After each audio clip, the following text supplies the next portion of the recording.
It's showing that In my office. Oh my You're on the God. boat, you're on the wrong one, you gotta get out and come back in. That's what it is.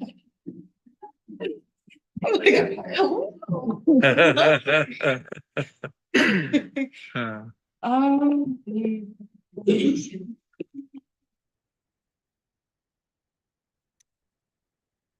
Okay. Everybody else set? She said, don't wait for her. Okay. I'd like to call the regular session of the Isabella County Board of Commissioners to order and stand for the pledge, please. allegiance to the flag of the United States of America, to the republic for which it stands, one nation, under God, indivisible, liberty and justice for all. Madam Clerk, a roll call, please.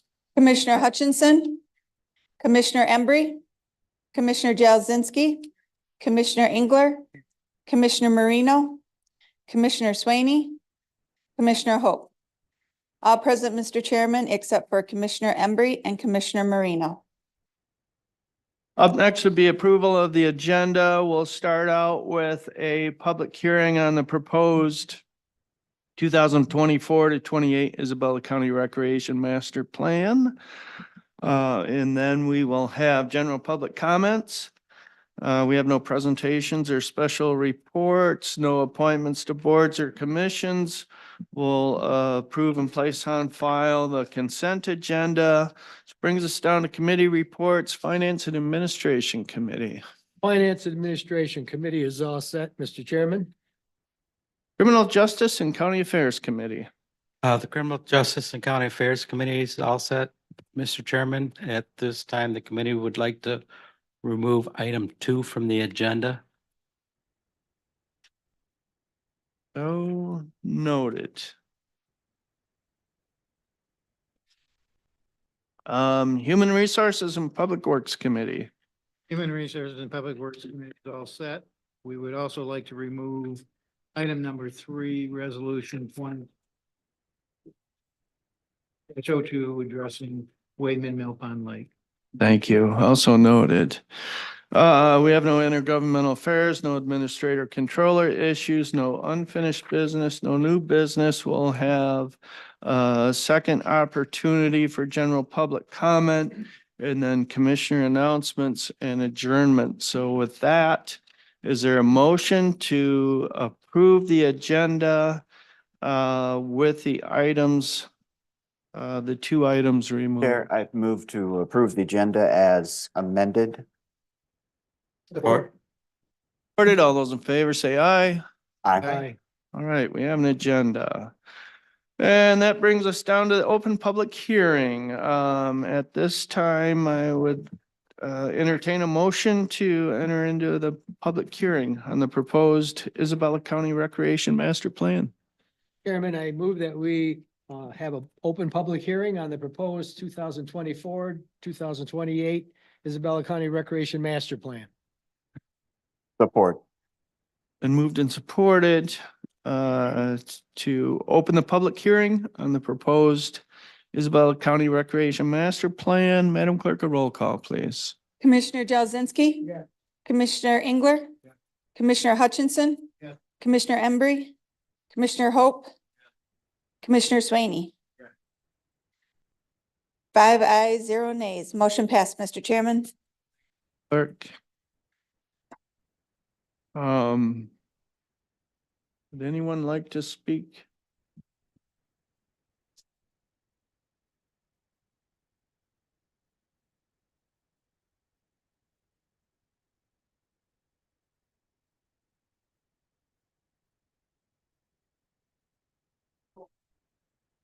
Okay. Mhm.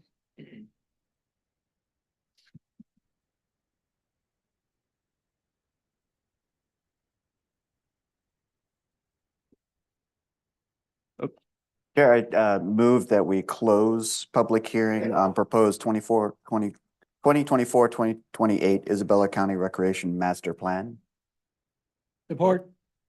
And moved and supported to close the public hearing on the proposed 2024-2028 Isabella County Recreation Master Plan. Madam Clerk, a roll call, please. Commissioner Ingram, Yes. Commissioner Hutchinson. Yes. Commissioner Sweeney, Commissioner Jazinski, Commissioner Hope. 5 ayes, 0 nays. Motion passed, Mr. Chairman.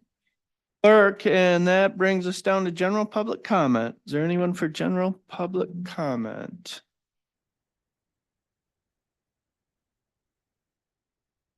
Like to speak, step up to the front.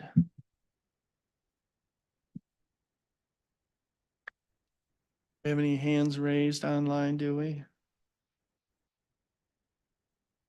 Okay, seeing no one for public comment, we'll move right along. We have no presentations or special reports, no appointments to boards and commissions.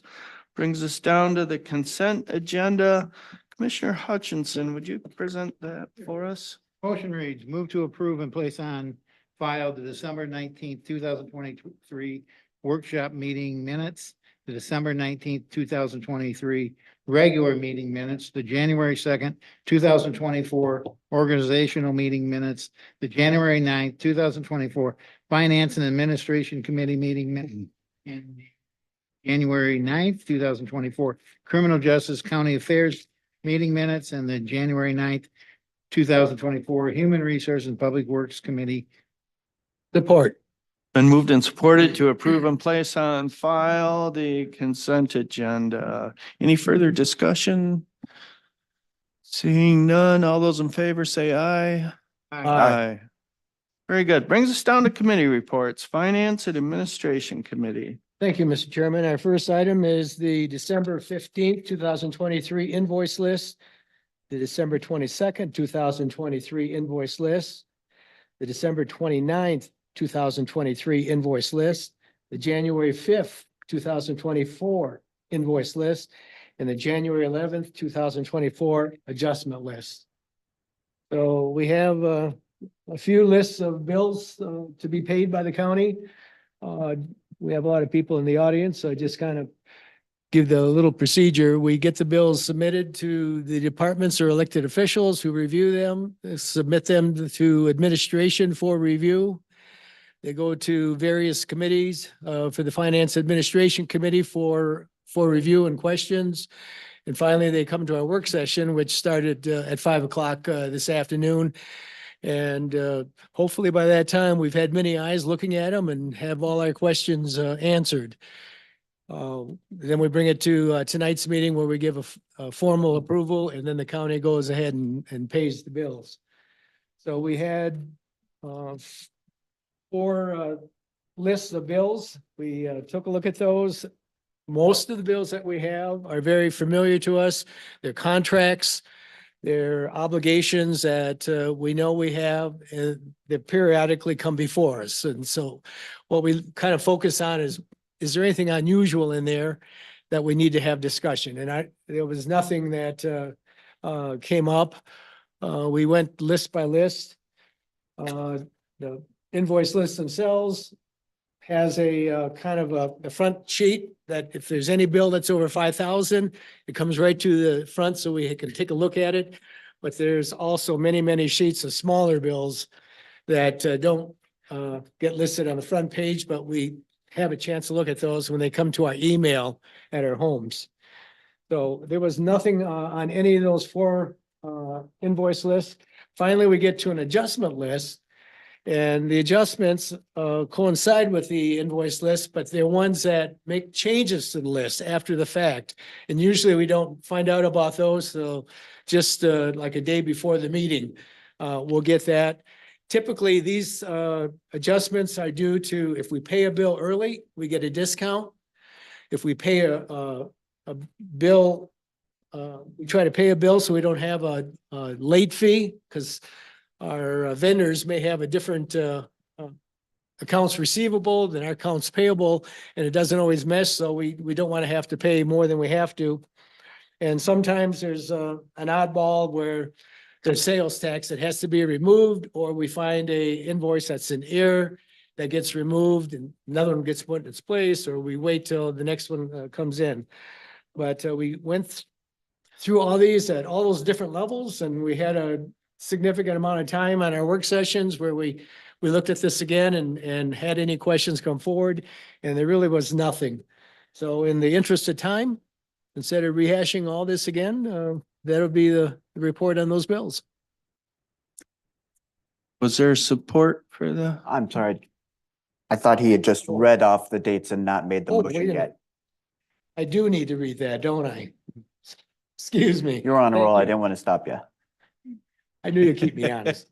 The motion, move to ratify and place on file the December 15, 2023 invoice list in the amount of $233,507.63.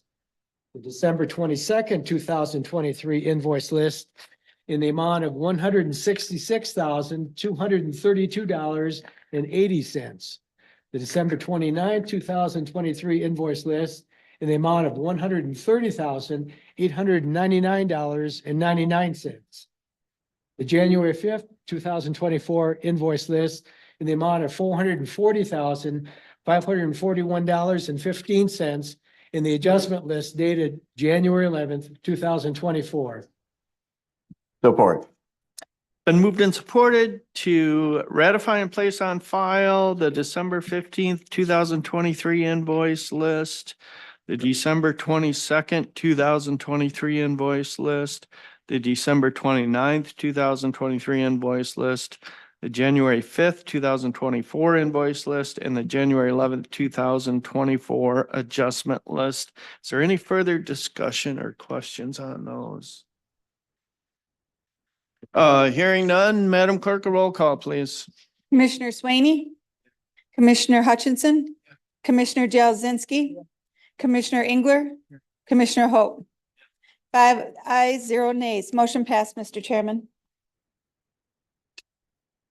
Our second item of business is agreement for animal shelter services. Motion reads, move to approve the agreement for animal shelter services between the Humane Animal Treatment Society, otherwise known as HATS, and Isabella County effective January 1st, 2024, and authorize the board chairperson to sign the same. Support. It's been moved and supported to approve the agreement for animal shelter services. Discussion. So at our work session, we had the director, Amanda Tilson of the HATS, came and presented the contract. There was a little bit of a delay this year because there was some discussion that needed to go on, but the end contract doesn't increase the cost for the operation of our animal shelter. It remains the same. And there are some minor items that were negotiated and agreed to in the body of the text that makes improvements to the types of services we get from HATS. They've done a very good job over the years of operating our animal shelter and the adoption services for the animals that show up there. And it's a very well-run facility. And I think this contract warrants renewal. Very good. Any further discussion? I'll just mention this, and maybe you already mentioned this, but it is a 3-year renewal at no additional cost to the county. The HATS people do a fantastic job running that shelter. If you ever get a chance to go see it, it's really amazing what they do out there, and the number of animals that they're able to adopt out and care for, and the number of spay and neuters they do, not just for shelter animals, but for the general public. I think Director Tillotson said 1,700 and some last year, spay and neuters. Shelter. It's public. Yeah, at very little cost to the public for a spay or neuter operation. So they do a fantastic job. We're very appreciative of the job The they other thing I do. would add is they have a lot of volunteers, they seek a lot of grants, so they're able to provide services that we otherwise, as a county, would not be able to provide, so. Get a good grant for, especially for the spay and neuter program. Yep. Any other discussion? All right, hearing none, Madam Clerk, a roll call, please. Commissioner Swaney, Yes. Commissioner Hutchinson, Yeah. Commissioner Jazinski, Commissioner Engler, Commissioner Hope. 5 ayes, 0 nays. Motion passed, Mr. Chairman. Clerk. Mr. Chairman, that completes the work of the Finance and Administration Committee. Commissioner, and that brings us to Criminal Justice and County Affairs Committee. Yes, Mr. Chairman, we have two items on the agenda for today. First up is a 2022 State and Local Cybersecurity Grant Program. The motion reads, move to approve the fiscal year 2022 State and Local Cybersecurity Grant Program Local Consent Agreement and authorize the board chairperson to sign the same. Been moved Okay. and supported to approve the 2022 State and Local Cybersecurity Grant Program. Discussion. And first off, this is not a typo. This does say 2022. For some reason, these are the way these grant programs come. This is an opportunity to apply for a grant. It costs the county no money to get into this. There's currently about a little over $4.7 million available. What happens is they apply for the grant and then they divvy up that money before you can be determined how much money you get. Some of the things they're applying for is endpoint detection, response software, cybersecurity assessment, and incident response planning and training activities. So again, it's a no cost to the county and we'll apply for it and we'll figure out how much we get, but it's always been a good program for us. That just, you got to think back in time, go to 2022. Absolutely. Any further discussion on that item? Hearing none, Madam Clerk, a roll call, please. Commissioner Jazinski. Yeah. Commissioner Engler, Yes. Commissioner Swaney, Commissioner Hutchinson, Commissioner Hope. 5 ayes, 0 nays. Motion passed, Mr. Chairman. Next item is continuation of the animal adoption fee. Motion reads, move to approve discontinuation of the $15 per animal adoption fee collected by Isabella County, effective immediately. Support. Been moved and supported to approve the discontinuation of animal adoption fee. Discussion. All right, earlier today, Director Amanda Tilson, Director of the HATS, came to present this to us, also presented in the subcommittee. The idea is that Isabella County collects $15 fee on every animal adopted. HATS charges $95 and then basically pays us $15 through administrative effort for each animal adopted out of that. Since costs are going up for them and we're renewing our contract for the same amount that we did for the last 3 years, one of the ideas to help them save a little bit of money and not increase adoption fees for our residents is to remove this fee because the county and it costs HATS indirect fees and administrative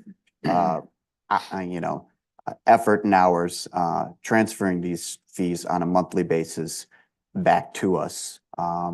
And this is an easy way to reduce workload and that way and support adoption for our residents. Absolutely. Any other discussion on that? Hearing none, Madam Clerk, a roll call, please. Commissioner Engler, Yes. Commissioner Swaney. Yeah. Commissioner Hutchinson. Yeah. Commissioner Jazinski, Commissioner Hope. 5 ayes, 0 nays. Motion passed, Mr. Chairman. Clerk.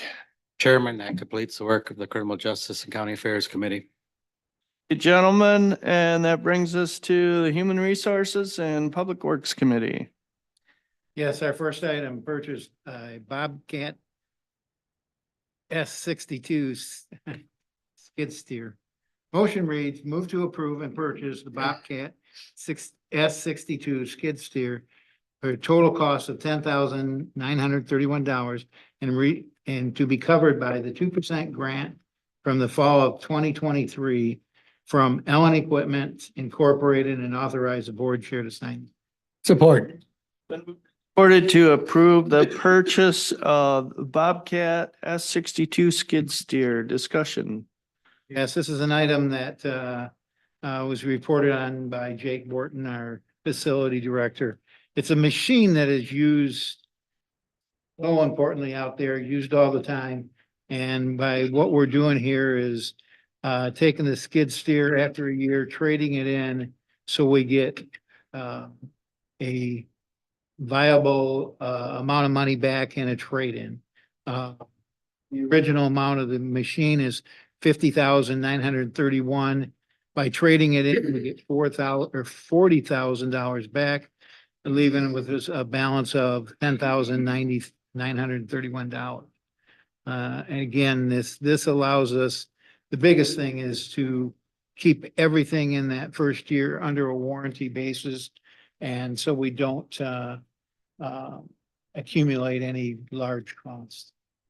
Right. I think before we started doing this, we did have some pretty large repair bills for that equipment out there. And this prevents that, and we get a really good trade-in price for the year-old equipment. So it saves us money, and it's covered by 2% funds. So thank you to the Saginaw Chippewa Indian Tribe for providing those funds. Any other discussion? Hearing none, Madam Clerk, a roll call, please. Commissioner Swaney, Yes. Commissioner Hutchinson. Yeah. Commissioner Jazinski. Yeah. Commissioner Engler. Yeah. Commissioner Hope. 5 ayes, 0 nays. Motion passed, Mr. Chairman. Okay, our second item, move to approve the MySail partner agreement from Union Township buy-up of 6-inch resolution imagery with the state of Michigan through its Department of Technology Management and Budget Center for shared solutions, and authorize the board chair to sign the same. Support. Been moved and supported to approve the MySail partner agreement for the Union Township buy-up. Discussion. Yes, this is imagery that we get from the state, was reported on us both in the workshop and earlier today. Work session by Tim Neoport. And what it does is allows us, since how we're under this already, allows us to get this imagery and also share in partnership with Union Township and help them out so that they can get the imagery too. And we share that imagery back and forth, that they would pay the 9,680 cents worth that would go back to the state.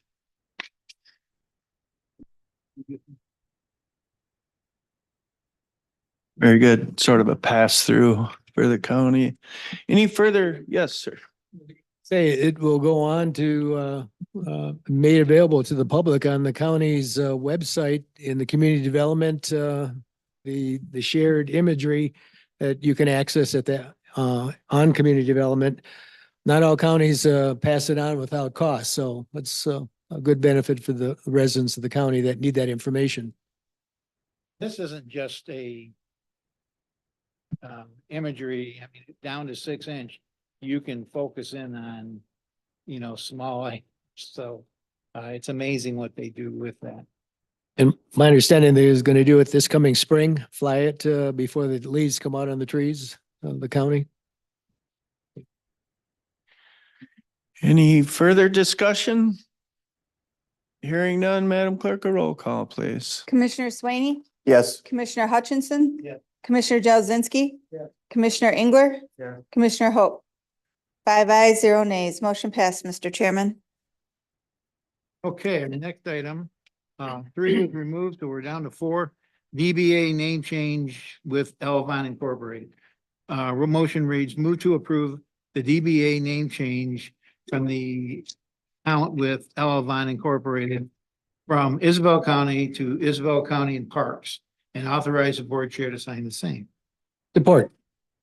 Supported to approve the DBA name change with Elavon Incorporated. Discussion. Yeah, in a nutshell, what this does is, we were having some billing sent out that people were questioning because it came to them under Isabel County. And this allows us to put the, name change to Isabel County Parks and just purchase of a campground or something through the parks, and, makes it a lot easier, and it will take away a lot of manpower of actually going through and looking up what they did, so. Right, so it's our credit card system for when folks make a park reservation for camping or to reserve a pavilion or whatnot. Any other discussion on that? And hearing none, Madam Clerk, a roll call, please. Commissioner Jazinski. Yes. Commissioner Engler. Yes. Commissioner Swaney. Commissioner Hutchinson. Commissioner Hope. 5 ayes, 0 nays. Motion passed, Mr. Chairman. Okay, our last item, 2024-01, adopting the 2024 through 2028 Isabel County Recreation Master Plan. Motion reads, move to approve resolution 2024-01, adopting the 2024 through 2028 Isabel County Recreation Master Plan, and authorize the board chair to sign the same. Support. It's been moved and supported to approve resolution number 2024-01, adopting the 2024 to 2028 Isabella County Recreation Master Plan. Discussion.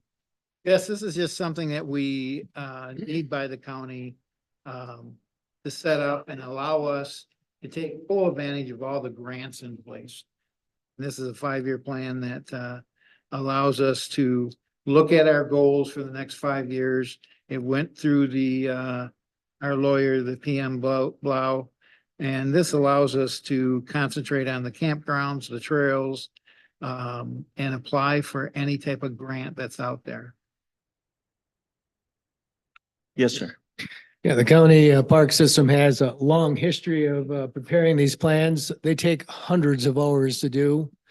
But it certainly is worth it because once the DNR approves it, you become eligible for federal and state grants. And if you go back, back to the 70s, when the county started doing these 5-year plans, we probably brought in millions of dollars of grants benefiting the county park system. So it's usually a well review of the system, looks at what its needs are for the next 5 years, and I'm sure there'll be grant applications based on it once the DNR accepts the plan from the county. Very good. Just to point out, we just got this in the last 6 months, a grant, and it was worth over $300,000. And it just helped us out with Herrick Park and the improvements, so. Very important. Any other discussion on this item? And hearing none, Madam Clerk, a roll call, please. Commissioner Jazinski. Yeah. Commissioner Engler. Yeah. Commissioner Swaney. Yeah. Commissioner Hutchinson. Commissioner Hope. 5 ayes, 0 nays. Motion passed, Mr. Chairman.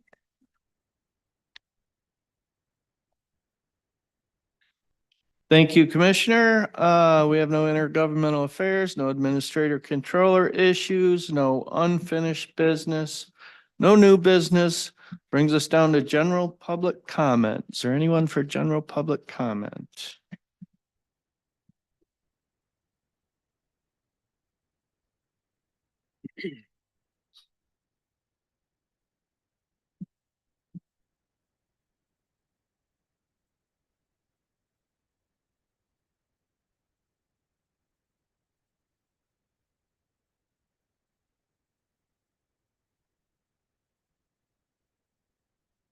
Good evening, everybody. My name is Dawn Betha, and I'm a homeowner here in Isabella County. And I'm here to address the fact that we are once again being asked to raise our taxes. Am I not in the right spot? It's not you. Okay. My clicking isn't working. Oh, okay. Do you need me to start over? Okay. And, it's going to affect me a great deal once again, because I live in the city. So I'm getting stuck with both of the county's millage request and the pool request. I am not happy about this. I don't agree with it.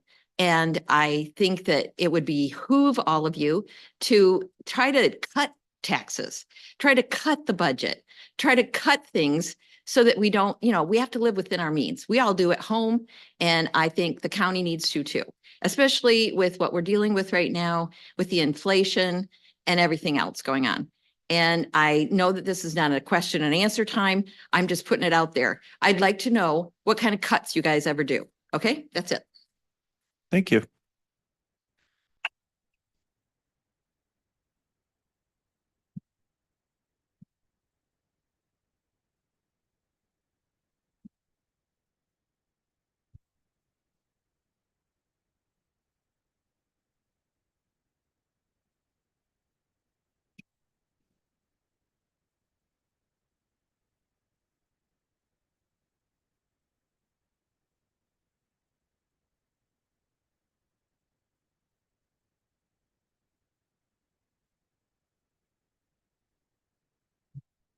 Good evening, everybody. My name is Brian Hornoff. I'm also a property owner. And I just want to say that people use county and municipal services, buildings and property don't. The proposed millages unfairly burden the shortfalls and the tax increases on property owners' backs. You all know that. You all own property, probably. My projected increase in my taxes is going to be 14%. Okay, I got a 3% increase in my social security check for this year. My taxes go up 5% a year in my township. 14% is a little bit unreasonable.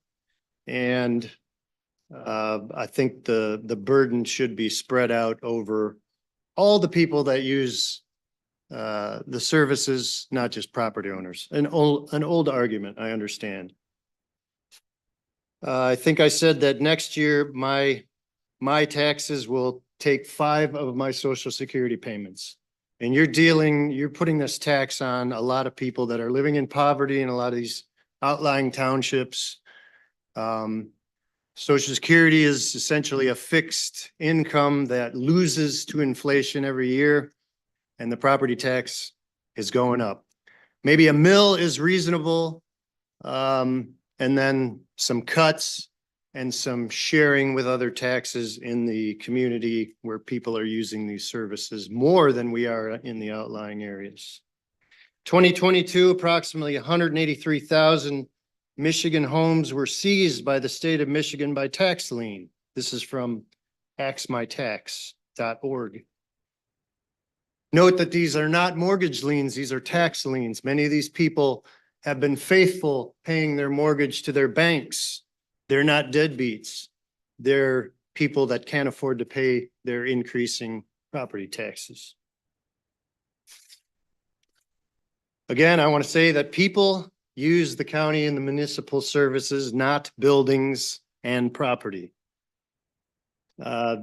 There's efforts all around the country to spread these costs out in cities like San Francisco, LA, big places where they're putting taxes on other things that people in the community use, and they can share the burden and not just strap everything on the backs of property owners. I would just say if voters want to keep the right to keep property affordable for the common person and not just the wealthy, that we would vote this millage down. And you guys can come up with some creative ways to cut your own costs instead of digging into our pockets. Thank you. Thank you.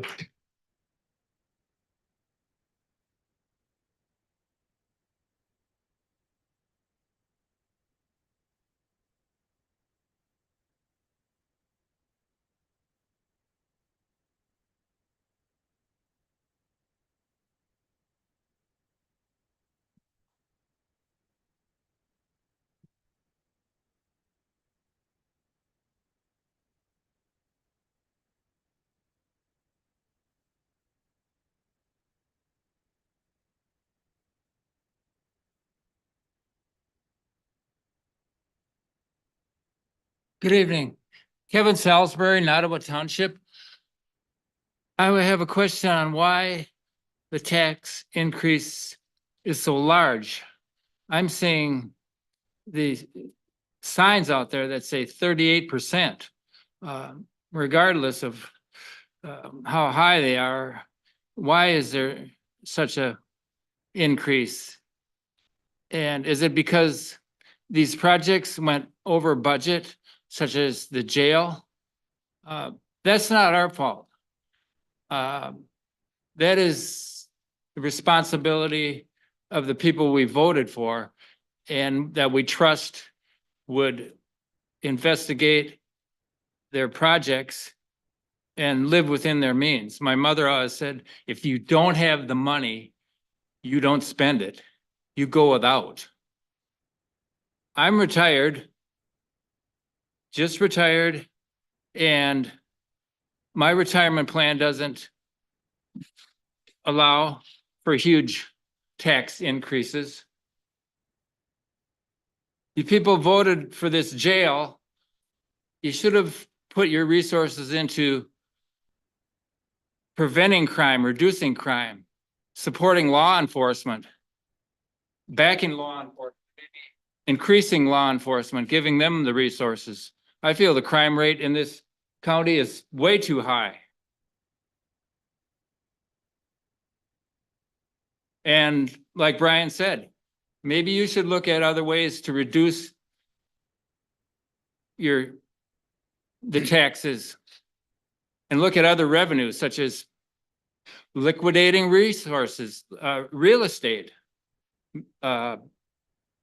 liquidating buildings that aren't used, or coming up with money from other places than the tax and spend that's seems to be occurring here.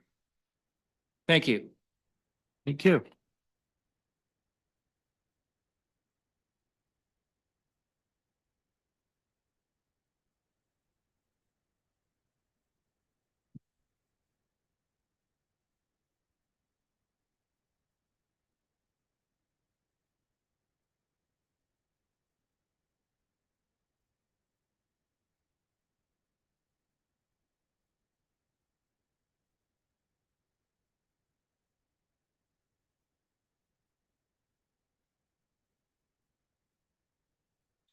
Hello, my name is Linda Richardson from Broomfield Township.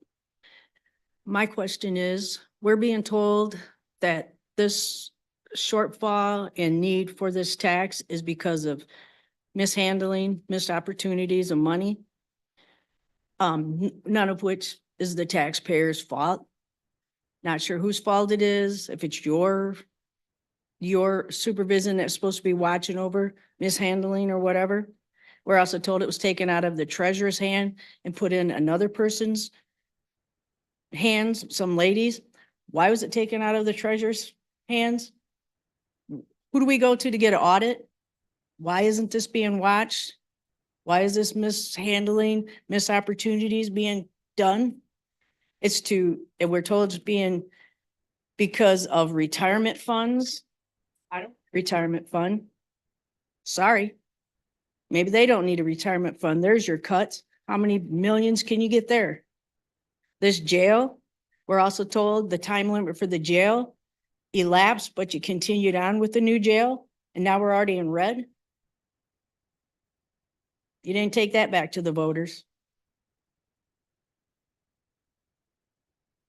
This new swimming pool, I'm never going to use. Why do we need to pay for it? There's lakes, they can go swim. If I want to go swim, I go to a lake. Don't need a pool. Don't need new taxes for that. Why don't you make this as get donations? If they want to swim in a pool, pay for it. Taxpayers should not have to pay for a pool we will never use. Let them buy it themselves, pay for it. Tax money should not pay for a pool. But how do we get an audit on where this money's going? Why we're in a shortfall? Thank you. Thank you.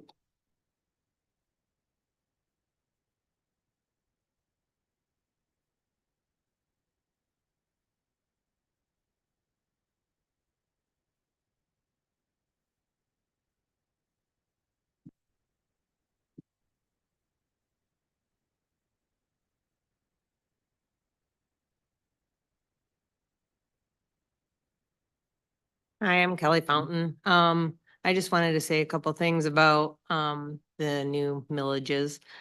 We just renewed a millage for, the school. I think it was 45 million. Which was not allocated for any specific item. They could probably use that for the pool or some of that for the pool, I would assume. And also, I don't have a problem with having a pool. We tried to get one in, I think it was 15 years ago before the ice rink and all that. We had free land out there and we could have built a community center out there. That fell through. So now we have an ice rink and I think Maury owns it. I'm not sure who owns that now. But that's where the community center and the pool and everything else was supposed to be. And that is not there anymore. So now we have to go everywhere to find a pool for, like, the Rotary Club's been fighting for a long time to raise money for a pool. At this point, with the new renewal we just had for the school millage, I don't think it's a good idea to do a pool right now until we have the funds for that. I'm not sure. Also, like they had mentioned about the jail, we are behind on that already. That's not something I really want to be taxed on again. I don't know if we're gonna have a millage for that, if that's what's on the proposal for us to for that money. It seems like a lot of our taxes are going up. We just have a small house, small piece of land. It's not like it's just, it's too much, right now. You know, everybody's struggling. So, you'll probably end up with no's on most of these proposals, I would assume, at this point. So, we have to think of different ways to, find money, I think. So, that's my opinion.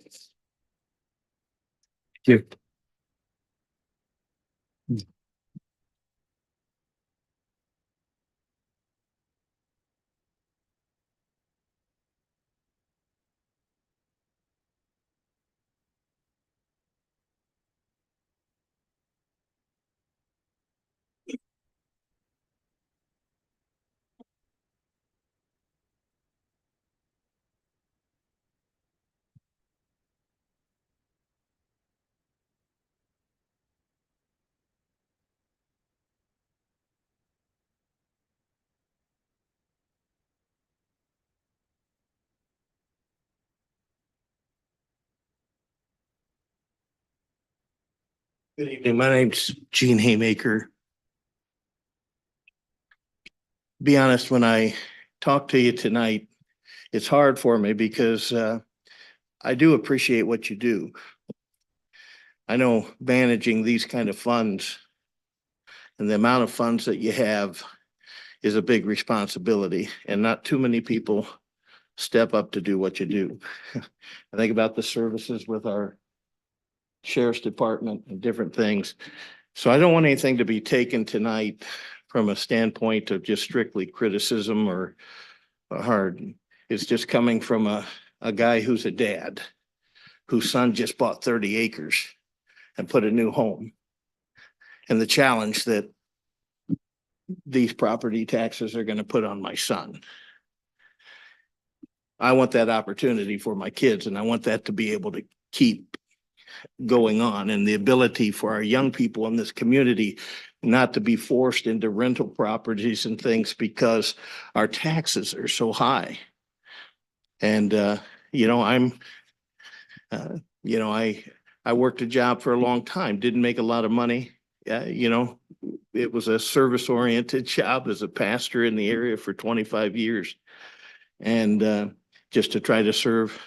Today I drive an I-Ride bus, and I'm picking up people every day that live in homes out in the county, but they're having to drive or ride a bus into town because they can't afford a car right now. And so we have a lot of challenges. We're in a time right now that doesn't demand more taxes upon us. We need folks who are putting these positions, and I'm just compelling you to see if there's other opportunities and other ways in which we can meet some of these needs. And I realize, that there's a problem and there's an issue. The easiest way for us to do is just to say, let's put it on and let's add another millage and things. I'm challenging you to be more creative than that. I'm challenging you tonight to find a way for our young people to be able to maintain and look forward to being residents in the Isabella County and be able to purchase property and build homes and things like that, because to me, we've got to be careful and all the services are great. But the privilege of owning a home far outweighs a pool. It far outweighs some of the services that we provide. And I just challenge you, we've got to look at these things and not keep putting the burden on that. I was talking to my son. I said, I think we're one of the only places where we get taxed for making money. We get taxed for spending money. We get taxed for, all the taxes. It's heavy. It's burdensome. And my heart is just to ask you to consider, is there a better way? Is there a better way? Because I know it's going to put a burden on people that I pick up every day, on my own kids, and probably even on my own life. Forget what the percentage of people right now are that are living paycheck to paycheck. And I just want to challenge you to think about that. What kind of burden did we just put on them again? If this goes through. I just ask you to consider it. I appreciate what all of you do. This is not for me, an attack on, I think the millage is an easy way to approach a big problem that demands more creative thinking on how we can address the needs that are present that I know they have to be addressed. So I just asked you to think about that tonight. Thank you. Thank you.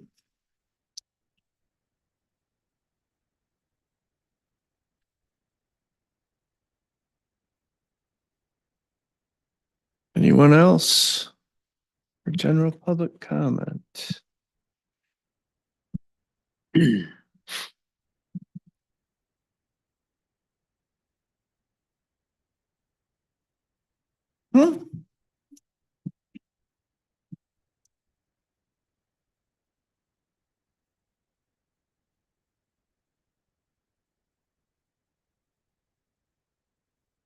Name's Patricia Carrick. I'm from Monado Township. We were here last month to talk about the sewer system. And little did I know that, you guys, we got signs out there that say 38% for this new sheriff's, and I want to commend the sheriffs back there. Thank you for your job. Awesome. But my point is, you guys are talking pool. We're talking people losing their homes in Monado Township because of the taxes that have increased. Taxes, they're talking $75 a month. They're talking about us bringing the line to our homes that people can't afford. We have people crying at our township meetings, crying because they know they cannot keep a home because of these taxes. Now we got this millage from the Isabella County guys, and their taxes are going to go up even more. I urge you guys to do something and do the right thing. Help us people out there. The majority of the people, let me go back a little bit more. The lake is okay.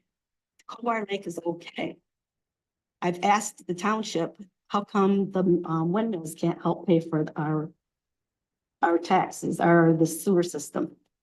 No answer. Why is that? Why can't the windmills help pay for it? This pool that you guys want to put in, that's first I heard about it tonight. Heck with that. Help us with our sewer system that they're demanding. They want to condemn people's lands. They have a right not to sign over their easements for $1 that they had offered. $1 they offered these people. Come on, guys. Help us out. Thank you. Thank you.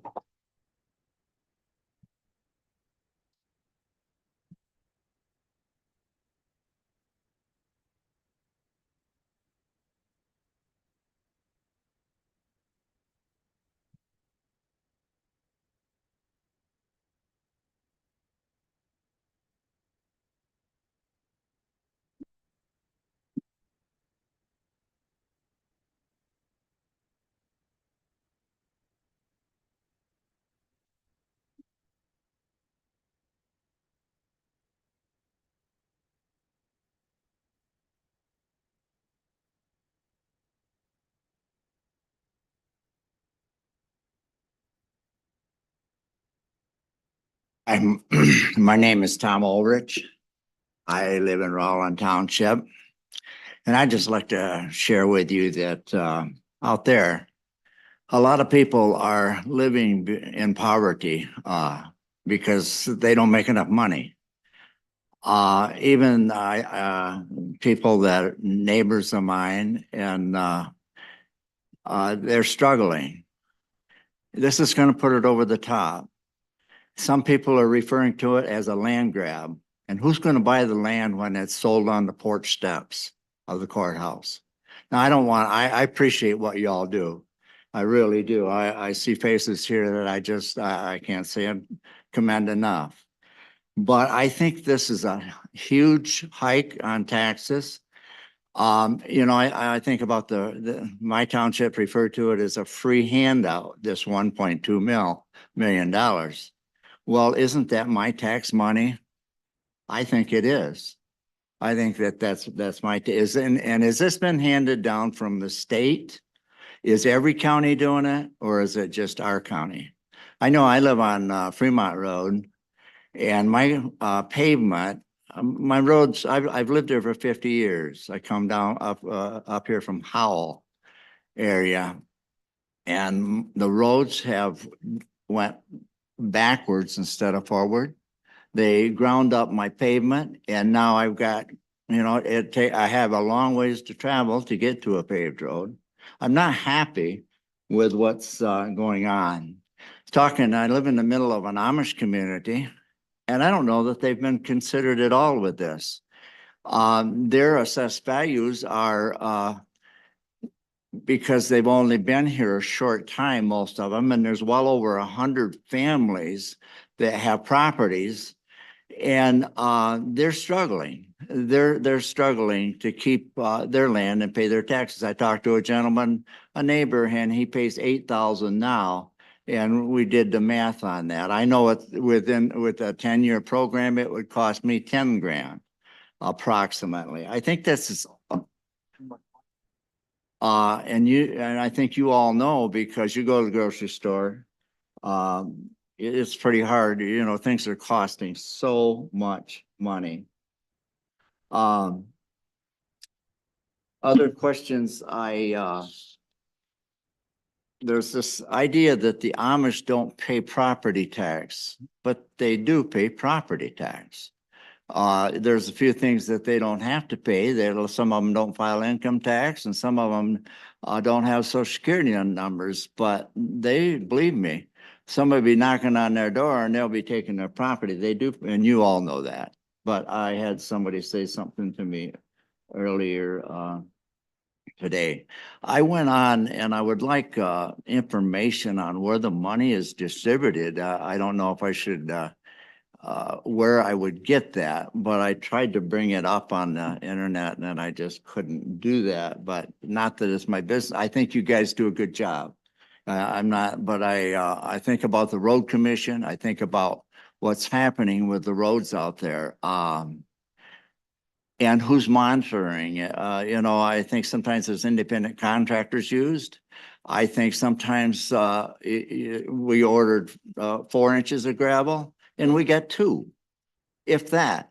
And I just have a lot of questions, and I know this is probably not the time to ask them all, but I appreciate if you would take another look at this and say, hey, isn't this the extreme?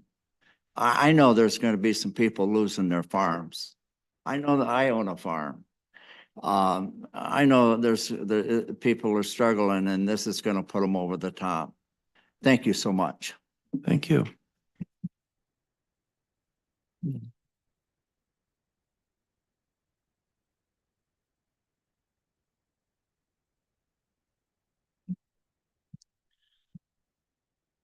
Anyone else?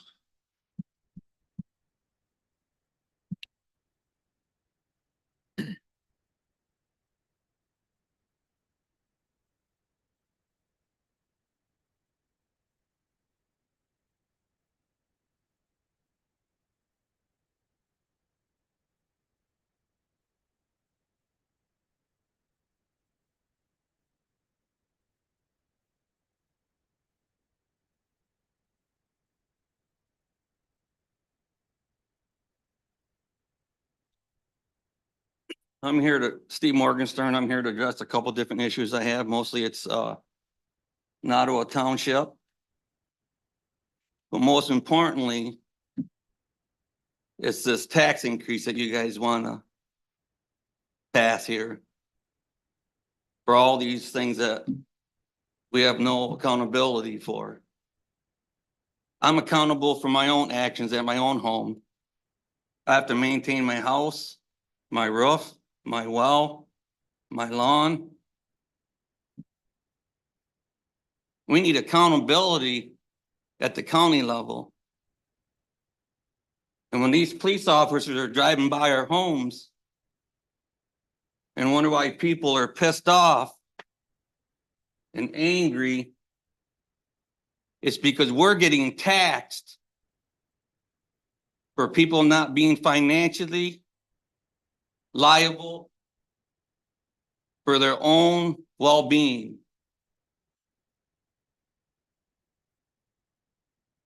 Going back to the issue out at Nottawa Township, they not only passed 11 mil out there at the school, you're trying to pass a 38% tax increase. Where's our help at? Where's this windmill money at? Are you guys receiving windmill money? You have to be financially feasible. It's not on the backs of the taxpayers. It's for you guys to do it. I don't think people get the bigger picture of what's going on here.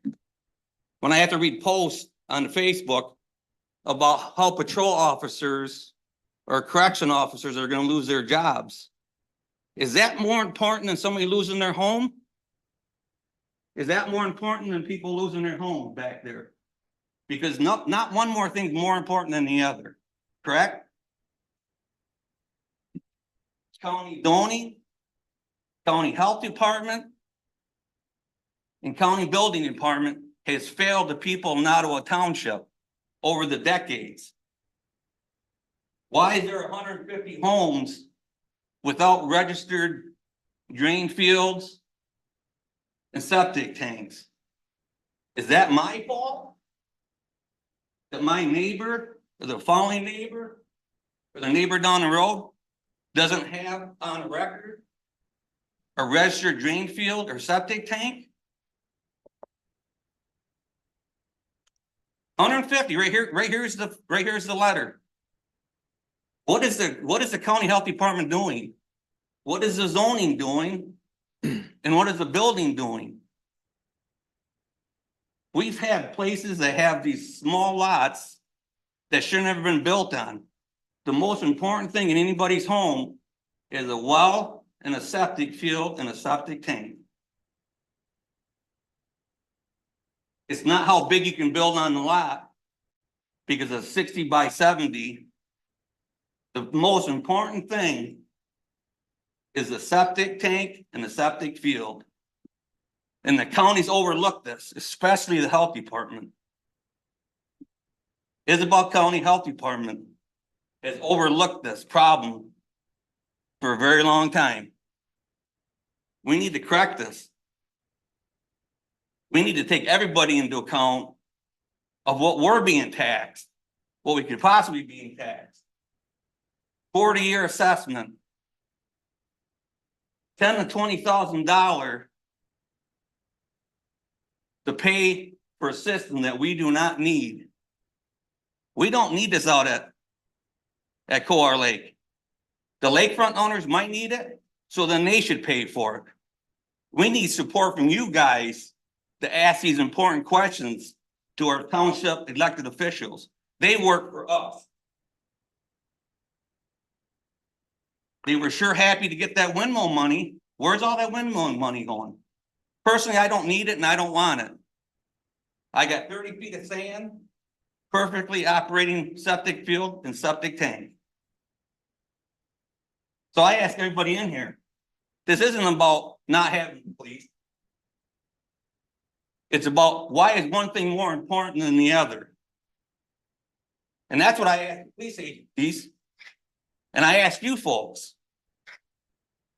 We have to be able to afford to stay in our homes. And we're not gonna be able to. Thanks. Thank you.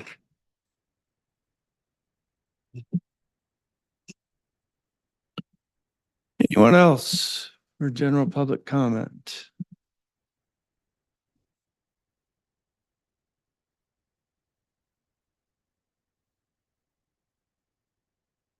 Excuse me.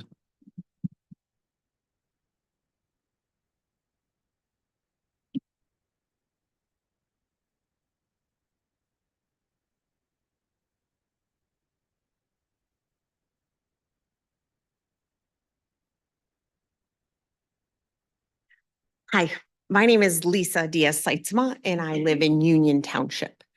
I'm here actually to talk about the Aquatic Center, and just to make sure that we have all the facts, and information. So first of all, I want to just say that the Aquatic Center has nothing to do with the Isabella County Board and the Isabella County in general. Isabella County has no interaction, no connection to the Aquatic Center and the effort. The effort is being led by the Michigan Recreation Authority, which was formed by the city of Mount Pleasant, the school district, Mount Pleasant School District, and Union Township. The district for the Mid-Michigan Aquatics Authority is that it is the school district and Union Township. So that is the group that we're actually talking about. The Aquatic Center has been in development for the last 6 years. And we have been working with aquatics experts. We've been working with different consultants. We've been working with local community members to build what we had asked from the very beginning is something that serves our community in many ways. It serves the community both in health and wellness. It serves the community in safety. It serves many members of our community, not just the seniors, but seniors in particular, in rehabilitation and support. There are many factors I can talk to you about the Community Aquatic Center, but most importantly, I think it's very important as we come up to this election is that we talk about the data and the facts and the truth. And that's what I'm going to ask is that we have lots of information about the Aquatic Center and the development and the impact. And it's very important as a community that we make sure that we're sharing with our community the facts. And so we can make educated decisions as voters. So a couple things that I heard tonight and I want to be clear about is that the Aquatic Center, again, the regional area that will be affected or asked to approve this bond proposal is individuals that live within the Mount Pleasant School District and Union Township. The impact of this is for those community members on average is $6 a month. Now, I would never say that $6 a month isn't significant to some. I would never say that because to some $6 a month is significant. However, we know for most that is not going to be a game changer. I like to call it as it's that cup of coffee. And honestly, a cup of coffee is more than $6 a month right now. But make this, we've looked at this for 6 years, we've evaluated it, we've done the research. The other component I think that's very important when we talk about the Aquatic Center is that it is an operational sustainable business model. And the model that we designed and have put together as a MMARA was designed as that. We want to never have to come back to the taxpayers to say, hey, we need some additional resources for this.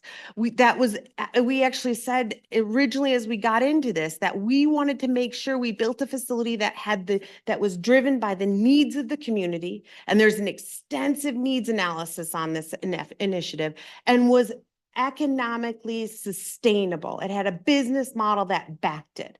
All of those have gone into where we've landed with the Aquatic Center. And I think that's really important for us as a community to understand. The other component with the Aquatic Center, it is an economic stimulator. It is expected to generate, and again, we have lots of data to back up these projections. It's expected to generate $1.4 million of direct annual spending in our community annually from people coming in and using the facility facility for sports and other recreational activities.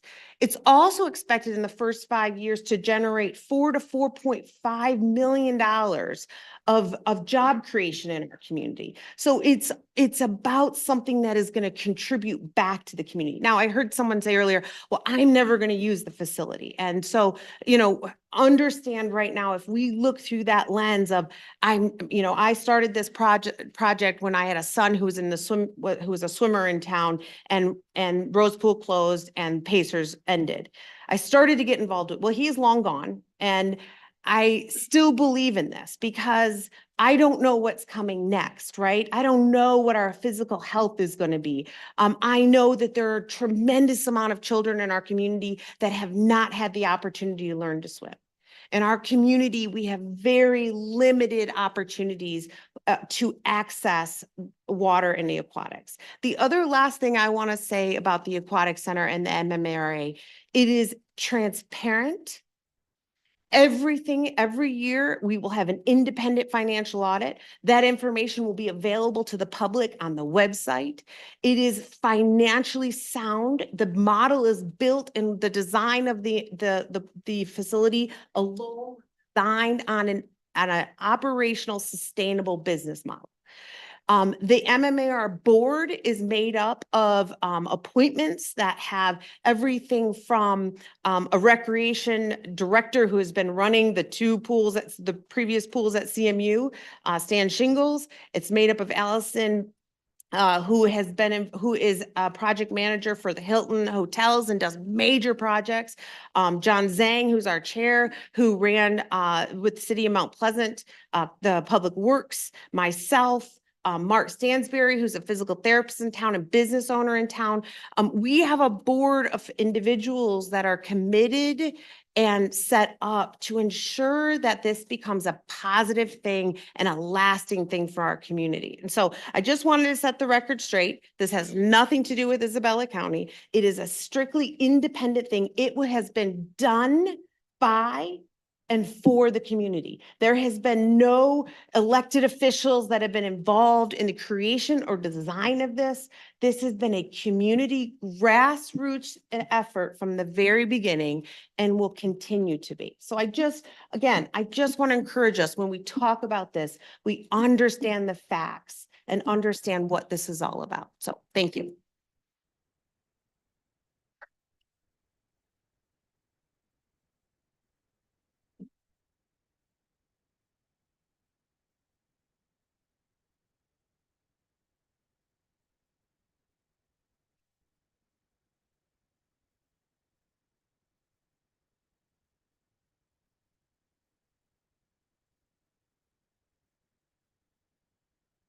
Good evening. I concur. My name is Jack Williams. I concur with the gentlemen that were up before and appreciate what you do and the time that you people put into this board. And I've served on boards, and it's can be gut wrenching at times. And I certainly appreciate mission people, especially last few weeks, and have always been supportive of our public safety people. We certainly need them and appreciate what they do. I don't know if there's any flexibility in the timing of these votes. It just seems unfortunate that the retired people that go south in the winter cannot participate very easily in these votes. It seems like a lot of millages are happening in February. And I think that the people that lived here for years and years and pay taxes for years, and especially a significant amount of increase that this is, ought to have a opportunity to have their say in this. Instead, they, as they have deserved to be, are on vacation in the South, and then this vote's here, and then they just kind of have to take it or leave it. I think what you're hearing tonight, I echo many of these thoughts, is we're tired. We're just tired. This could be a federal meeting, a state meeting. It happens to be a local meeting, which is more attainable for the people that are here to come to. And whether it's $50 a month or $6 a month, we're tired. We every time we turn around, there's more tax, a surcharge, some sort of a charge on everything we do that's getting into our pockets. And we've done it for years and years. And for a lot of this stuff has nothing to do with us. We just go to work, we come home, we raise families, and we just want to live our lives. And all of a sudden we're paying for different activities and different things for different people. And it's coming out of our wallets, it's coming out of our pocketbooks, and there's less and less at the end of the day for us. And I think what you're hearing tonight that could be said at many meetings is we're just tired. We're done. We don't want to do it anymore. We don't want to continue to pay more money for services. And we certainly need services. We need law enforcement. We need road commission. But at some point, there's a limit. When I itemize out the property tax bill that I had received, you just shake your head at some of the things that are on there. I won't go into detail on it, but it just makes me wonder where all this money is going, and is it being held accountable to be for the good that it was intended. I don't know if there's anybody that's even paying attention to some of these expenditures on these property taxes. It's a lot. And these people can't afford it. Wages aren't going up. Wages aren't going up as much as what the grocery bills are going up. And now we're getting another tax. And if it's not that, like I said earlier, there's just extra charges on everything that we do. And it seems like when you're wanting a service, sometimes you're told to go on the internet and look up the form. So you're doing it yourself anyways. So, and you're still paying the fees. So I just want to throw my 2 cents in. I appreciate what you do. I really do. And I just have to support the people that have come up here and say, we've had enough. We're tired. We don't want to pay more money. We want to keep our money. And we just need you to try to do your best to be creative and work with what you have. And I wish that somehow or another we could get our federal representatives in here, our state representatives in here, and have the same discussion, because we are tired people. Thank you. Thank you.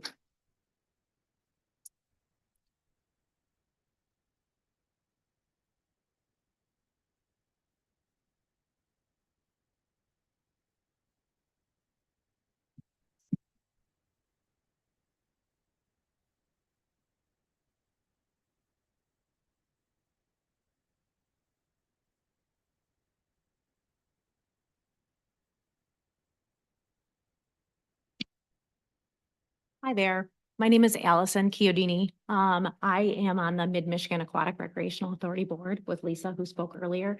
And I just want to say a little bit of additional information just about the homework that we've done and about the work that we put into this. And just to reiterate some of the stuff that that Lisa mentioned, that we are a group of volunteers. We're not elected. We're not paid. We've been working on this for 6 years, some of us long before that, because it's something that we believe in. In terms of my personal and professional experience, I'm a registered architect.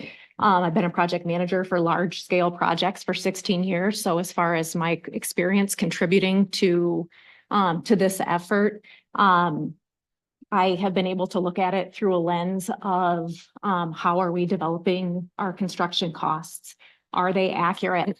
I was part of the group before the MMARA was formed, Swim Friends of Mid-Michigan. We raised funds to hire a professional aquatic consultant to do a feasibility study, to know if it was even something that our community would support. When the feasibility study showed that there was the need for it in our community, that it was something that could sustain itself. We worked to get the MMARA formed. I was appointed by Union Township as one of the Union Township representatives on this board. But just want to talk a little bit about how we've developed the costs in order to project what this facility is going to cost, and then coming to voters for that one, asking for that 1 mil. So when we first did the feasibility study, and it included a first draft project cost estimate. And that was in 2019. When the MMARA was formed, the construction market had changed a lot. And MMARA was formed in end of 2020. We kicked it off in 2021. A lot changed in the construction industry between 2019 and 2021. And we went back to the drawing board and we, the consultant that we worked with is a national aquatics consultant, works with many projects, around the whole country, but many projects in the state too. He has a lot of resources, a lot of other real projects for comparison.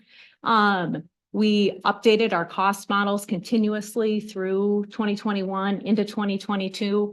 There was some recent news articles shared about an aquatic center in Otsego, Michigan that recently opened and completed construction. There was an MLive article and maybe even it. Just want to mention that our aquatic consultant was also their consultant for this project. The construction completed in November of 2023, so just a couple of months ago. All of the actual costs for that facility were shared with our consultant, and we went back through our budgets with a fine tooth comb once again in November to make sure that our budgets were sustainable. We have allowances for contingencies.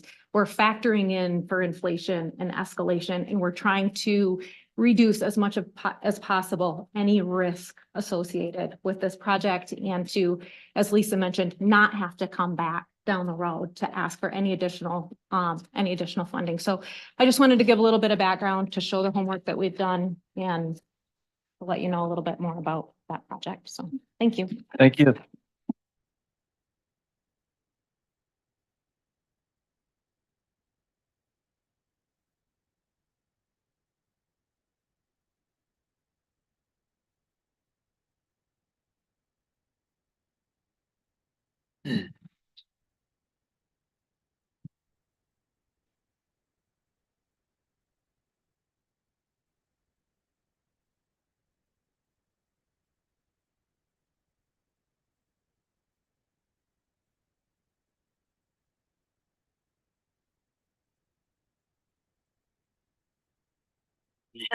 Hello and good evening. I'm Mary Alsager, and I happen to be a very, very, very part-time county employee that I teach water aerobics for the Commission on Aging. And the reason I'm up here to speak to you is just to tell you about the really, really good effects that exercising in the water has, specifically for the seniors that attend my program. We every now and then get someone who's 55. I think that's the youngest age that they're, invited to be part of it. But anyhow, it's just a great program. We currently teach it at the SAC pool at CMU. It's not quite deep enough and it's definitely not warm enough.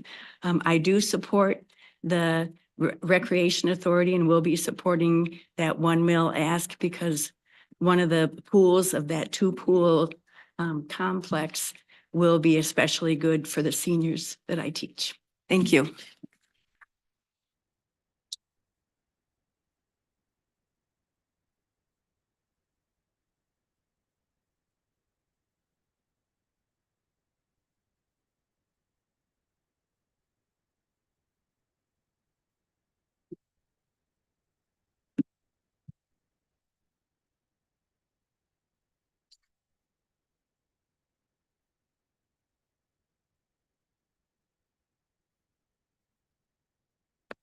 Eric Beckman, city resident, coach of the girls swim team at Mount Pleasant High School for the last 7 years. I understand the tax arguments. I get it. I am a supporter of the aquatic center. Living in that pool from August till November with the girls, splitting time at the SAC. It's less than ideal. We try to do the best that we can. But I also see my kids and I see the kids that get older and grow on and do other things that sometimes end up in the jail. Often those are not the kids that are in sports programs. And I know this wouldn't solve all the issue, but if it gave boys and girls an opportunity to swim and get involved in something, I think that'd be something that's positive for a community. And obviously there's a tax issue with that as well. So there's that. But I'm certainly a supporter of the aquatic center. I think it'd be good for our community, good for our seniors. Often when we go into practice at the SAC, which does not have deep water or starting blocks, which puts us at a disadvantage, but we try as best we can. Usually there are seniors in there walking back and forth, and then there's CMU kids, a little fight in there trying to get in pool space. So I think it'd be something that's positive for our community, could draw more people to our community, along with potentially hosting large swim meets. Could also, again, be a pretty good thing, I think. Anyways, it's my 2 cents. Thank you.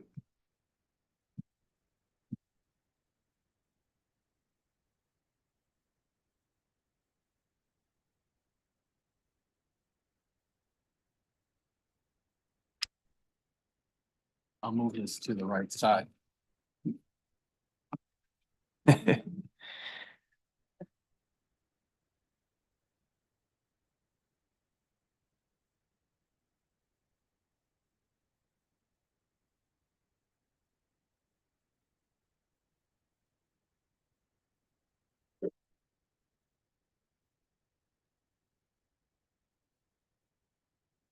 Good evening. My name's Mark Stansberry. I'm from Mount Pleasant. I grew up in Mount Pleasant. I've been a part of this community most of my life. I own a small business. I'm a physical therapist. I own Mountain Town Rehab. I am on the board for the Aquatic Center. And I've gotten involved in that for a variety of reasons. And I could talk about what Lisa had talked about and what Allison had talked about. There's a lot of good things that could happen for us.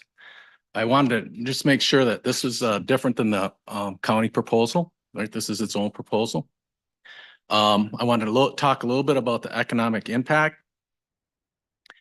Just to build this facility, and the construction is about 50 to 60 construction workers for about 18 months. One of my goals of being on the board and being part of this committee is to ensure that we use local people that would help with this. Okay, it's one of my big commitments. There's also jobs being created within the facility itself, 3 full-time jobs for this. Part-time employees, there's numbers, like estimates of 70 to 100 employees that'd be part-time.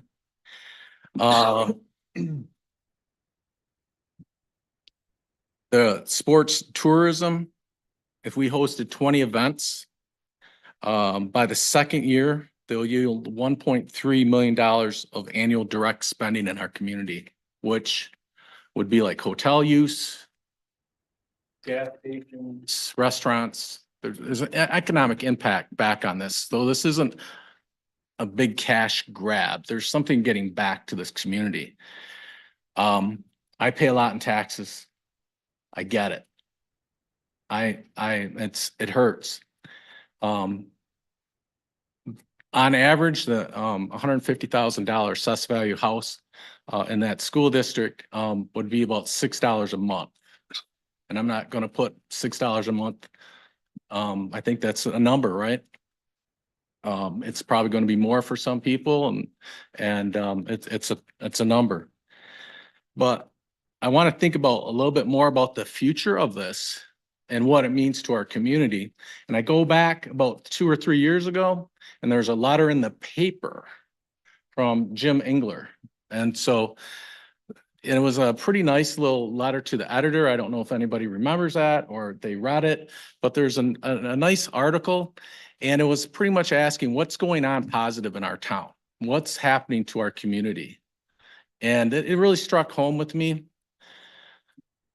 I was a lifeguard at Island Park Pool in Mount Pleasant. I know what that pool was about. And I used to think about me being a lifeguard and getting some money. Yep, I taught a lot of kids how to swim. So there's a safety thing. Kids need to know how to swim, especially in Michigan. Didn't think much about it. I was just a high-paid babysitter. That's what I thought when I was 17, 18 years old working there. I left town, came back to Mount Pleasant in 1992. I'm in town and a little girl comes up, or a young lady, I should say, comes up to me in Myers. I'm an adult now.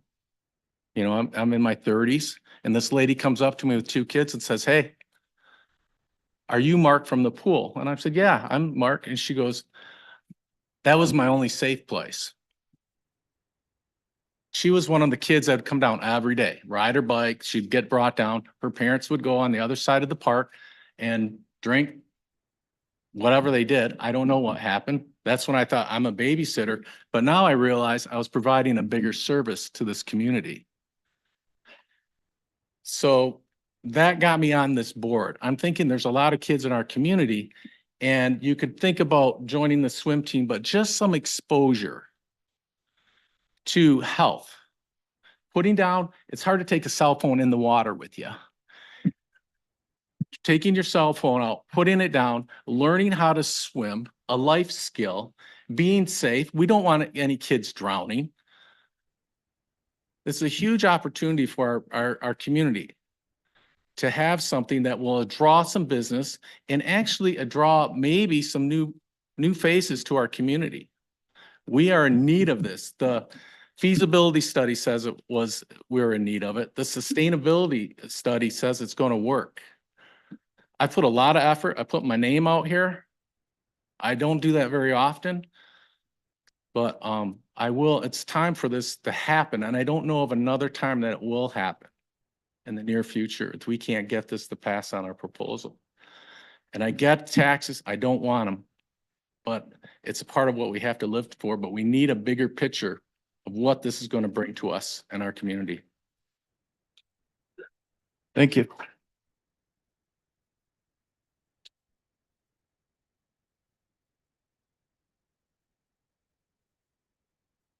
On the other side now.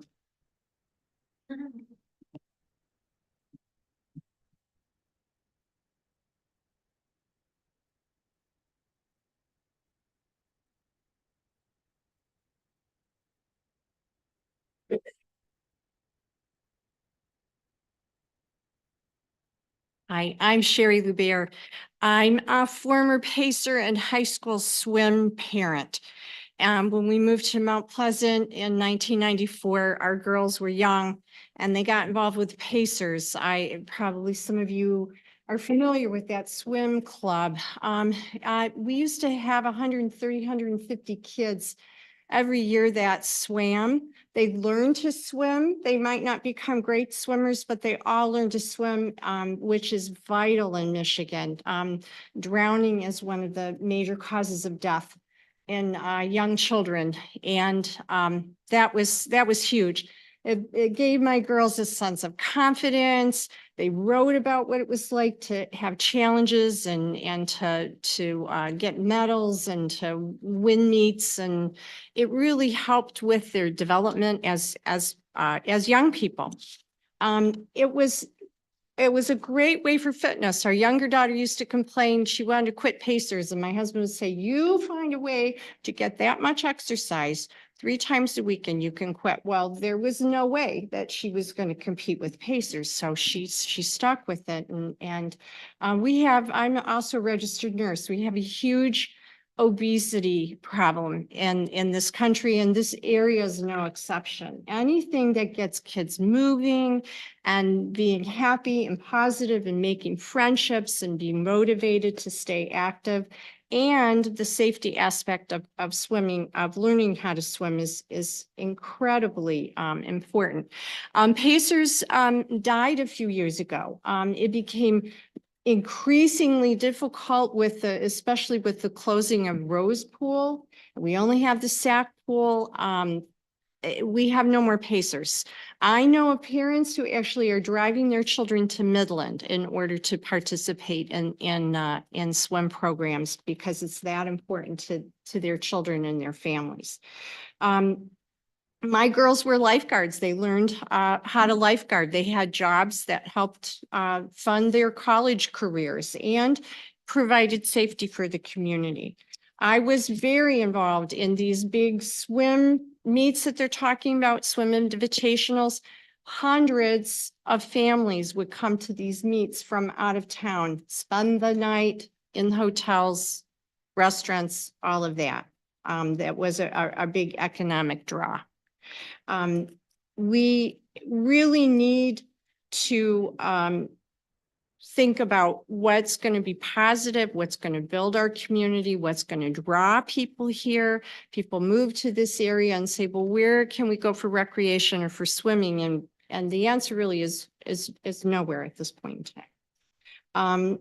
I hope that people will support this millage. I know there are signs up that are scaring people about a 38% increase. I don't know who put them up. I don't know what that's about, but this is not part of that. And I thank you for your time. Thank you.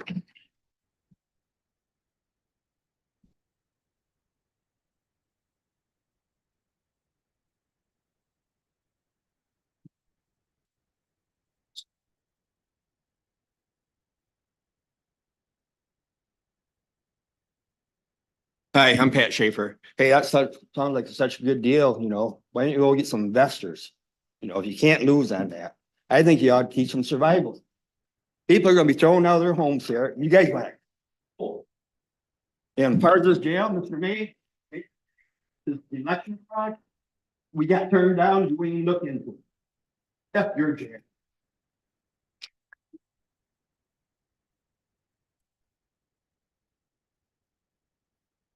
Anyone else?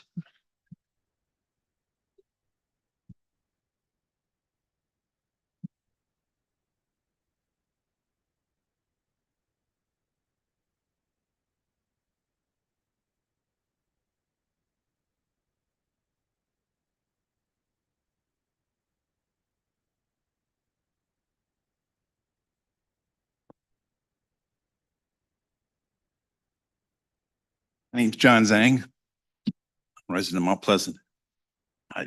Just so everybody learns a little bit about some of the facts here, this is an aquatic center that the Mid-Michigan Aquatic Recreation Authority wants to build. It's 2 bodies of water. It's open year round. There's a 25-yard stretch pool with 12 lanes. The depth goes from 4.5 to 12.5 feet deep.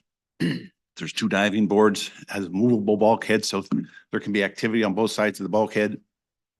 There's a warmer water therapy pool with bench seating as a current channel.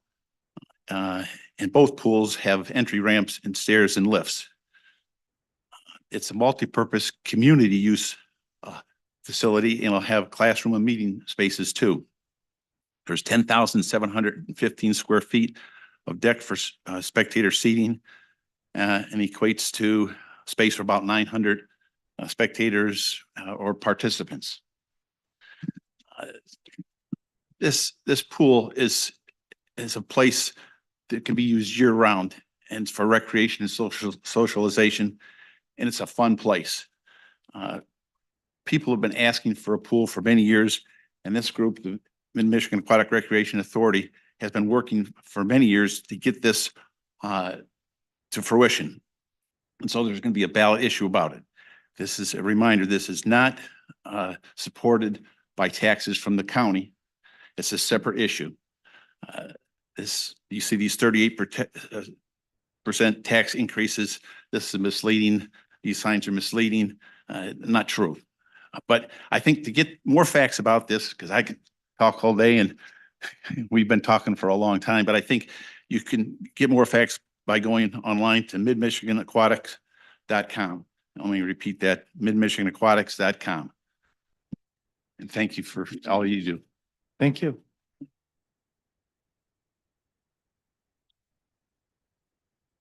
Anyone else for general public comment? You only get one. Good question. Anyone else? Anyone online? No hands up online? Going once, going twice. Okay. We'll close the general public comment. Announcements, commissioners, any announcements? Yes, sir. I'd be remiss if I didn't take this opportunity to promote the Conservation District pickups for that. We have a hazardous waste and electronic waste pickup. The dates are going to be June 8th and September 7th. and that'll be at the fairgrounds from 8 o'clock to noon. And also we're having a tire recycling pickup from May 18th through September 28th.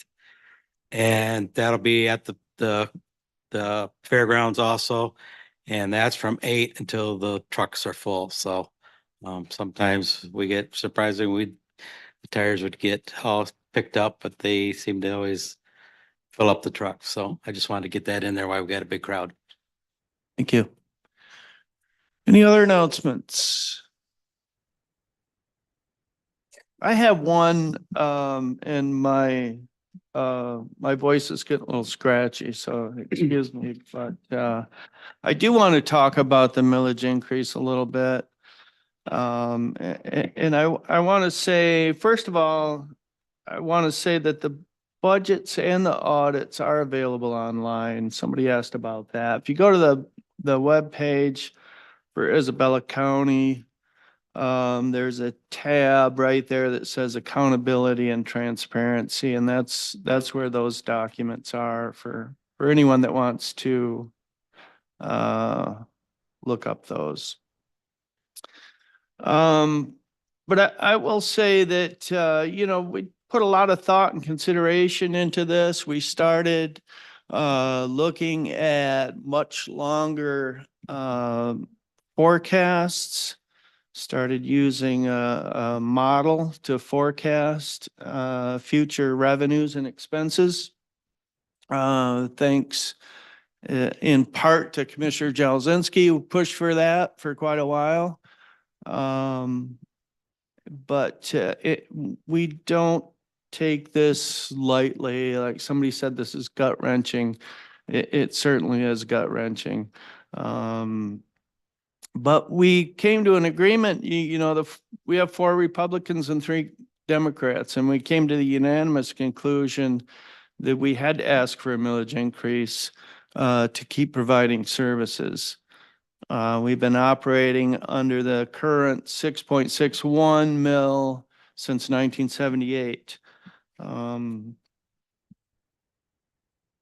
So 73% of our operating expenditures are for wages and benefits. And we know what's happened to wages and benefits lately. Health benefits, our increase last year for health benefits was 9%. We were lucky. Some places are seeing double-digit increases in health benefits. It's not unusual. We have 256 employees. That's not many more than what we had 10 years ago. We do have a whole new department that was mandated by the state, the Public Defender Office, that employs 11 people. And like I say, most of our revenue comes from property tax.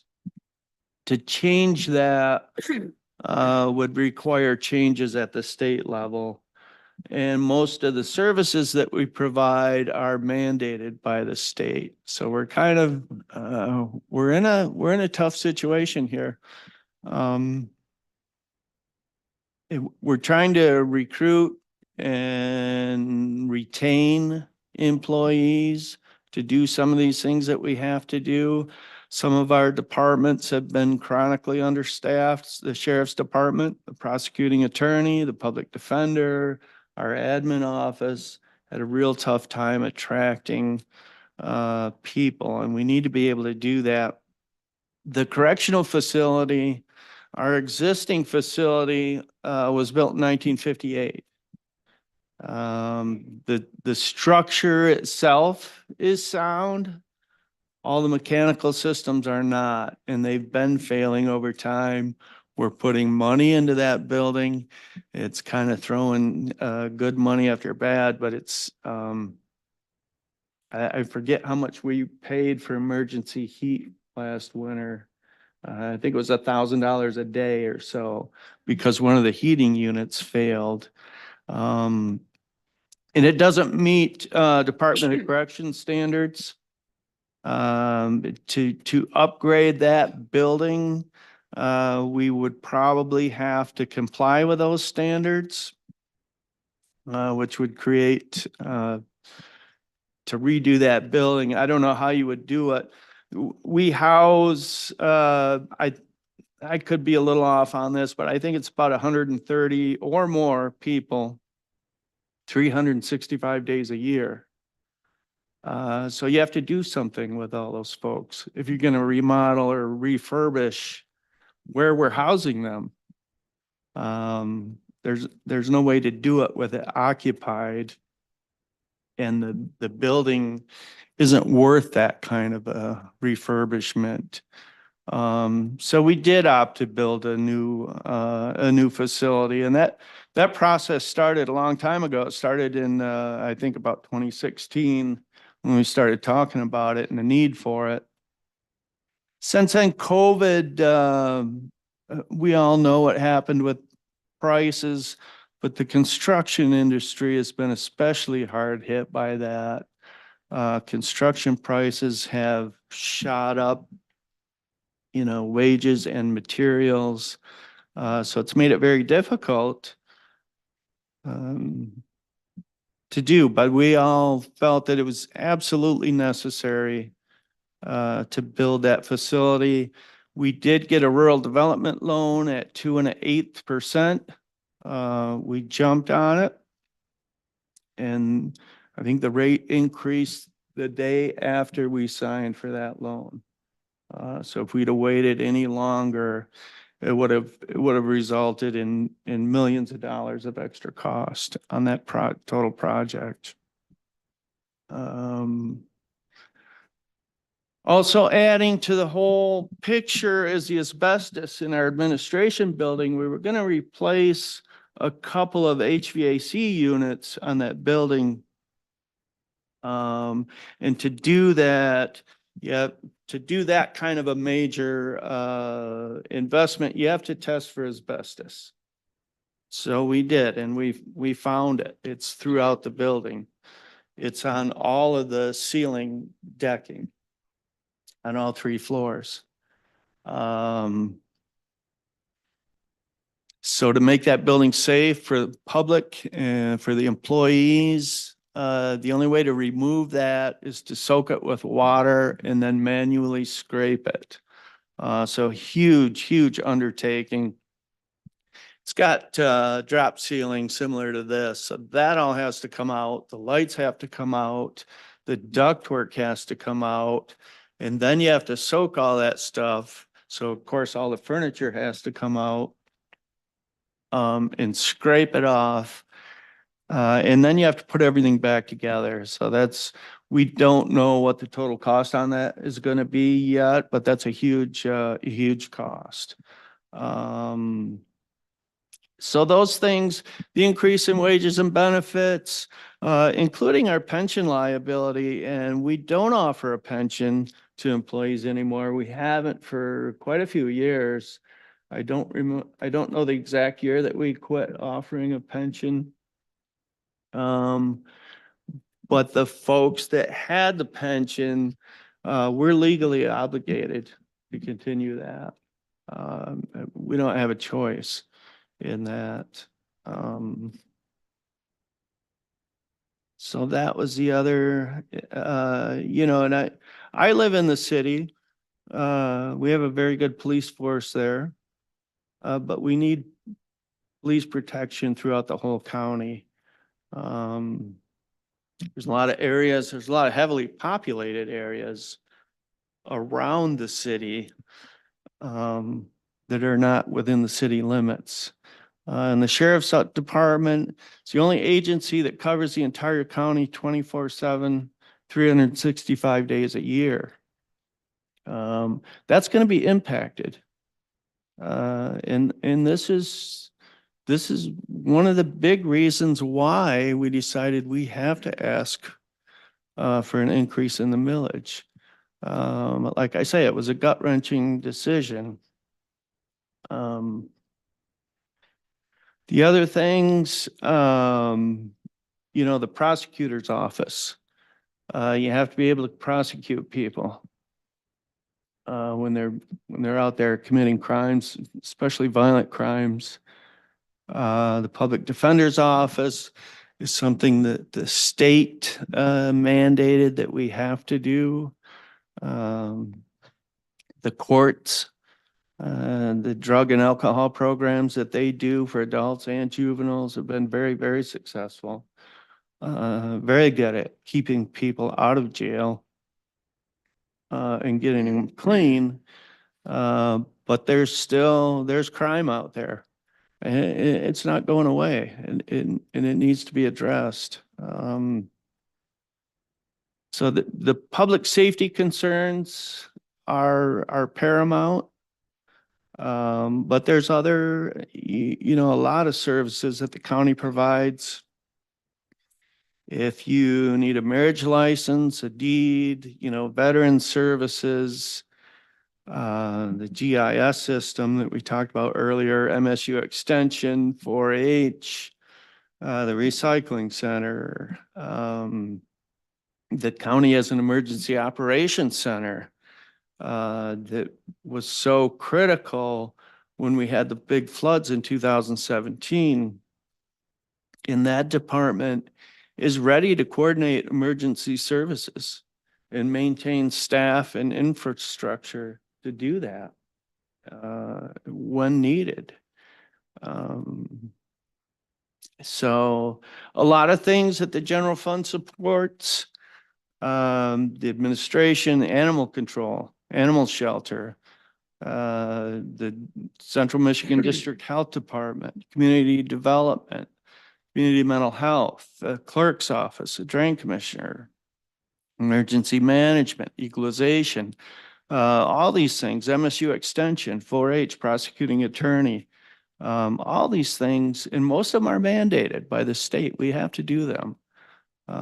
So, the passage of this 2.5 mil proposed operating levy will ensure that these services all continue as they exist today. So, like I said, we don't want to raise taxes. We know people are struggling, but we don't see another way to maintain services.